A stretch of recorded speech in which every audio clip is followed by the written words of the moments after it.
pour le groupe Les Républicains.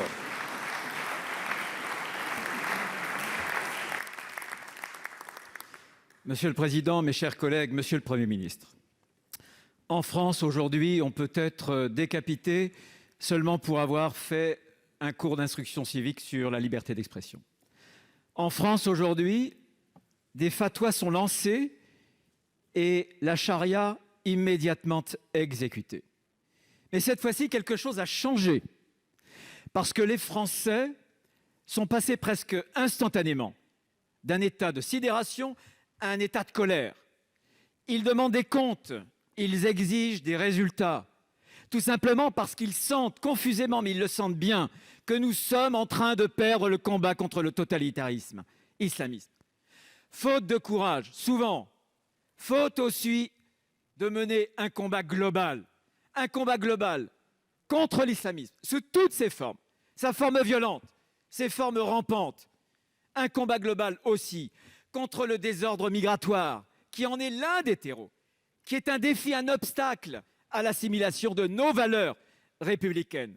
Monsieur le Premier ministre, êtes-vous prêt à mener ce combat qui doit être global? Vous venez de nous parler d'un texte qui nous arrivera dans 5 mois, au mois de février prochain.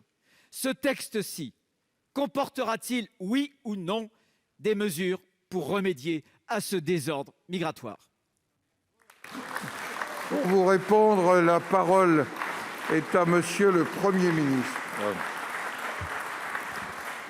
Monsieur le Président, Mesdames et Messieurs les sénateurs, Monsieur le Président Retailleau, vous avez dit, à juste titre, les Français ont été sidérés, les Français sont en colère. Je crois que nous le sommes toutes et tous. Il n'y a pas de doute là-dessus. Et le gouvernement de la République, que j'ai l'honneur de diriger, il n'est pas simplement sidéré ou en colère, il est déterminé et à la manœuvre. Déterminé et à la manœuvre. Alors j'entends, je le regrette, je vous le dis, tout de suite que nous soyons questionnés sur notre prétendue inefficacité.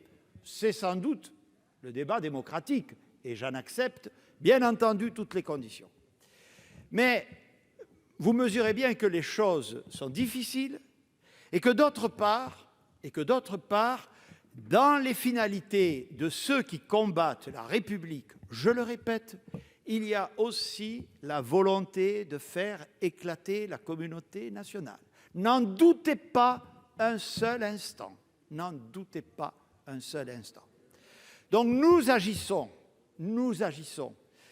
J'ai ici, le ministre de l'Intérieur pourra y revenir, tout ce qui, notamment sur le champ du renseignement, vous avez parlé de l'immigration, mais je vous rappelle, mesdames et messieurs les sénateurs, que ces faits, et nous avons des chiffres, peuvent être commis, peuvent être répandus par des personnes étrangères, mais également, malheureusement, par des citoyens de la République. Donc notre action, elle est tous azimuts. Et il faut les identifier, c'est la première chose. Il faut les identifier pour les empêcher de passer à l'acte. Nous avons renforcé considérablement le renseignement. Nous allons nous attaquer aux effecteurs encore plus fort, comme je l'ai dit tout à l'heure. Et nous prendrons toutes les mesures, vous m'entendrez bien, toutes les mesures, nous n'hésitons à aucun moment de le faire. Notre main n'a jamais tremblé, et la mienne en particulier, croyez-le bien, ne tremblera pas. Monsieur le Président Retailleau. Mais Monsieur le Premier ministre, c'est votre gouvernement qui fait le lien entre l'islamisme, le terrorisme et l'immigration, puisque les premières annonces du ministre de l'Intérieur, les premières annonces étaient des expulsions d'étrangers en situation irrégulière. Ce que nous vous demandons, c'est le courage de réarmer la République. Mais nous vous demandons aussi de faire aimer la France. Ne cédez pas. Vraiment, ne cédez pas à la tentation qui est la tentation si française de la pénitence perpétuelle. Il faut faire aimer la France. Ne désignez pas la France comme un coupable perpétuel. Ne faites pas comme le président de la République en indiquant que la France est coupable du crime contre l'humanité, le pire des crimes. Monsieur le Premier ministre, oui, il faut réarmer la République. Il faut aussi faire aimer la France. Relevons ensemble l'étendard de nos couleurs, de nos valeurs. Relevons ensemble aussi l'étendard de la fierté française. Merci. La parole est maintenant à notre collègue Loïc Hervé pour le groupe de l'Union centriste.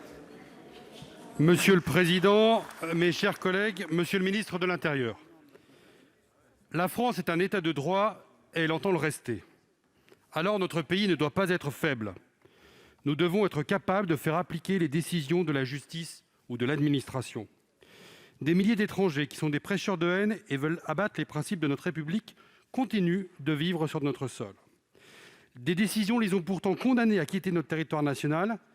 Ils sont nombreux, trop nombreux, à être toujours là.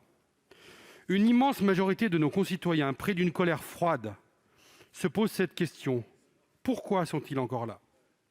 À cette question 1000 fois posée, on nous a 1000 fois répondu « Ah oui, mais vous comprenez, c'est compliqué ». Après ce nouvel attentat atroce,